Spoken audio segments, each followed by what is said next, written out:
El gasto público durante muchos años se consideró una norma prohibida, tanto por los gobiernos como por los economistas. Como consecuencia de la profunda crisis financiera mundial, esta recuperó su lugar como instrumento de política macroeconómica. La revolución keynesiana cambió completamente el enfoque del papel económico del gobierno y de los impuestos. En este, los impuestos ya no se consideraban simplemente como un método de financiación de los gastos del gobierno, sino como una forma de intervención del gobierno para movilizar, asignar recursos reales con el fin de garantizar la estabilidad económica y monetaria general. El gasto público como instrumento contra el desempleo no solo lo propuso Keynes, sin embargo, este lo veía como un instrumento de último recurso, mientras que Kalecki en su principio de la demanda efectiva da un lugar muy importante al gasto público como fuente adicional de la demanda. Además, los déficits presupuestarios podrían ser necesarios como característica permanente del capitalismo de pleno empleo, y no solo como un instrumento de último recurso. En el desarrollo de su teoría, Kalecki se pregunta si un aumento del gasto de gobierno, que ya sabemos que aumentará la demanda agregada, tiene como consecuencia una reducción del gasto privado, tal como señala la teoría económica predominante. En su concepción, para responder al cuestionamiento, primero hay que determinar cómo se financia ese incremento del gasto público. Si es por medio de creación monetaria o venta de bonos, por ejemplo, no necesariamente implica que caiga la demanda de los capitalistas y trabajadores. En consecuencia, el gasto público no tiene necesariamente un efecto crowding out en el gasto privado. Para llegar a esta conclusión, Karek establece que el consumo de los trabajadores está determinado por el gasto autónomo y la distribución del ingreso. Así pues, dado que el gasto capitalista se supone constante, un incremento del gasto público implica un crecimiento del total de la demanda efectiva y por tanto de la producción, las ganancias y los salarios, suponiendo, claro está, que existe una capacidad ociosa en los sectores de la economía donde la demanda creció. Se trata entonces de un punto de vista que considera que el gasto público deficitario estimula un mayor nivel de actividad económica. Tal como pasaría con cualquier incremento de la demanda, cuando existe capacidad sin utilizar, el incremento del déficit público no tiene que incrementar los precios. La consecuencia es una expansión de la producción. Esta perspectiva, por supuesto, contradijo la teoría económica ortodoxa, lo que le valió críticas. La primera se orientó al escenario cuando el déficit público se financia con recursos bancarios, pues según la ortodoxia, esto implicaría un aumento de la tasa de interés y reduciría la capacidad de prestar de los bancos, dos aspectos que tendrían como consecuencia la caída del gasto privado. Por lo tanto, sí se presentaría una caída de las ganancias y por ende una caída de la estimulación de la inversión, con efectos negativos en el crecimiento económico a largo plazo. Kalecki consideró que estas dos consecuencias no necesariamente debían ocurrir. Por un lado, por ejemplo, en los casos que los recursos bancarios provienen de oferta monetaria adicional del Banco Central, esto nos llevaría a un aumento de la tasa de interés. Por otro lado, no surgirían mayores restricciones al crédito, pues cuando el Estado paga a las personas, ese dinero retorna a los bancos nuevamente en forma de depósitos. Así pues, se generan nuevos créditos. Por supuesto, mientras exista demanda por estos créditos. La segunda crítica se refiere a la insostenibilidad de la deuda pública. Suponiendo que esta crece constantemente, ¿será un límite entonces al gasto deficitario? Kalecki señala que, primero, esto es una transferencia interna, viendo la sociedad como un todo. Y segundo, en el contexto de una economía en expansión, las tasas impositivas necesarias para financiar el incremento de la deuda pública no tienen que crecer necesariamente si el grado de la expansión del ingreso nacional es alto. Analizaremos el impacto macroeconómico de un aumento del gasto público financiado con impuestos, en este caso al salario, causando la reducción de los ingresos de los trabajadores, así como el consumo privado. Sin embargo, el gasto estatal aumentará y la demanda efectiva total no cambiará. Kalecki argumentó en el segundo caso que los impuestos sobre las ganancias normalmente tienen un impacto positivo en la demanda. Así que veremos el gasto total de los capitalistas y la distribución de la renta para analizar este caso. Si el aumento del gasto público financiado con impuestos sobre las ganancias provoca un aumento en el grado de monopolio, su impacto sobre la demanda efectiva y la producción será nulo. Es decir, si las empresas pasan todo este impuesto a los precios, generarán precios más altos. El salario nominal y el salario real caen. Así pues, mientras la demanda de trabajadores cae, el gobierno aumenta su demanda y la demanda total es constante. Por lo tanto, el grado capitalista es constante.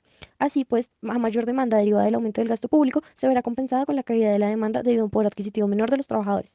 En este caso, sería igual al primero. Ahora supongamos que las empresas no aumentan los precios, sino que absorben el impuesto. El aumento del gasto público se sumará a la demanda total y esto va a inducir un gasto extra de los trabajadores. Por lo tanto, la demanda y la producción aumentarán en una cantidad equivalente al aumento del gasto más el aumento inducido en el consumo de los trabajadores. Finalmente, suponiendo que las empresas absorben el impuesto, la introducción de este tendrá un efecto expansivo sobre el nivel de la actividad económica.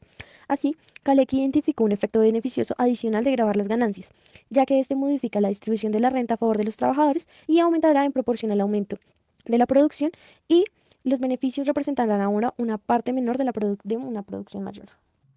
Al hablar de las consecuencias que tienen los impuestos sobre la ganancia y la demanda efectiva, se ven dos posturas absolutamente opuestas, entre Kalecki y Keynes. El punto de contingencia mayor llega cuando Kalecki propone que un aumento en los impuestos no afectaría a las inversiones, ya que estas no se hacen de forma instantánea, sino en términos de periodos, mientras que Keynes mantenía que al implementar impuestos, las expectativas de los inversionistas cambiarían y por lo tanto sus inversiones también.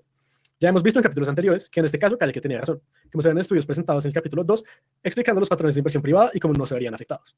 En su segundo desacuerdo respecto a las políticas de impuestos que se vio claramente entre Keynes y Kalecki fue al momento de lidiar con la Segunda Guerra Mundial en el Reino Unido. Keynes propuso una serie de impuestos que mantendría la demanda privada controlada y a la vez causaría un ahorro masivo, que se pagaría en la posguerra. Para Kalecki, esta proposición lleva dos grandes problemas. El primero, que este sistema asume que se causaría un aumento masivo del ahorro, mientras que era posible que se presentara una reducción del ahorro voluntario e incluso un ahorro negativo. Y en su segundo lugar, este sistema no tiene límites para el consumo de la gente rica. Kalecki propuso sencillamente aceleraciones de los bienes, siendo desde su perspectiva la mejor manera de manejar el exceso de demanda, mantener estables los precios y no causar un impacto tan fuerte en las clases económicas más bajas. El gobierno británico se decidió por la propuesta de raciones, pero no particularmente por la de Kalecki, ya que más pensadores en su momento la habían propuesto. Kalecki consideraba que si la política monetaria no lograba acomodar las necesidades adicionales de liquidez del público, se reduciría el impacto positivo del financiamiento deficitario sobre la producción y el empleo. Kalecki se mostró escéptico sobre la eficiencia de la política monetaria con respecto a determinar el nivel de inversión, puesto que no creía que los impulsos por cambios en la liquidez afectaran considerablemente la tasa a largo plazo y por ende la inversión. Este argumentaba que así el sistema crediticio proporcione los medios financieros para que las empresas financien las decisiones de inversión adicionales, si no hay un suministro suficiente de financiación, el crecimiento de la inversión se vería frenado por un aumento en la tasa de interés. Cuando Kalecki se refiere a la tasa de interés, afirma que esta no se ve afectada ni por la demanda ni por la oferta de capital, ya que la inversión genera una cantidad igual de ahorros, sin importar la tasa de interés. Así, la inversión se financia a sí misma y la tasa de interés es afectada por otros factores. Kalecki también consideró que la demanda de dinero estaba relacionada tanto por la tasa de interés como por el estado de confianza que hay sobre este, y que la preferencia por la liquidez es netamente por la facilidad de las transacciones y el financiamiento de la inversión, más no por algo especulativo. Kalecki sugiere un análisis de cartera para la determinación estructural de la tasa de interés. Esta a corto plazo se inclina hacia una elección de cartera entre dinero y letras, mientras que a largo plazo se inclina a la elección entre letras y bonos. Si la tasa es alta a corto plazo, el incentivo será mayor para invertir dinero en periodos pequeños, en lugar de mantenerlos en reserva de efectivo. La demanda de dinero se define como una función inversa a la tasa de interés para una cantidad determinada de transacciones. Sus características dependen de los hábitos y el estado de confianza, lo que la convierte en una función potencialmente muy inestable. Por tanto, la tasa de interés a corto plazo está determinada por el volumen de transacciones, la política de oferta monetaria y la preferencia de liquidez. El análisis de Kalecki sobre la determinación de la tasa de largo plazo se basa en el supuesto de que el público toma como referencia la duración estimada de una inversión a largo plazo y sobre esta base evalúa la ventaja relativa de invertir en valores a corto o largo plazo. Los términos de comparación son, por un lado, la tasa de interés actual sobre bonos a largo plazo y por otro, la secuencia de tipos esperados a corto plazo.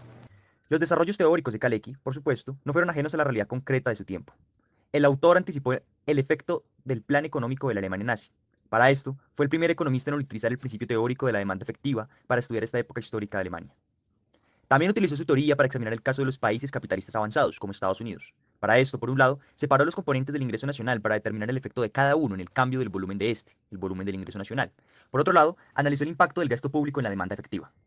Concluyó que, primero, un aumento de cualquiera de los componentes del ingreso nacional, ya sea por mayor acumulación o gasto público deficitario, por ejemplo, implicaba un aumento equivalente de las ganancias y tenía un gran efecto multiplicador en la demanda efectiva. Segundo, que si el aumento del ingreso provenía de un mayor gasto público, financiado por mayores tasas impositivas a las ganancias corporativas, la demanda efectiva crecía, pero las ganancias no cambiaban. Y tercero, que si el aumento del ingreso provenía de un mayor gasto público, pero financiado por las personas, surgiera un efecto crowd-out, en contra del gasto privado, y por lo tanto, ni la demanda efectiva ni la producción cambiarían.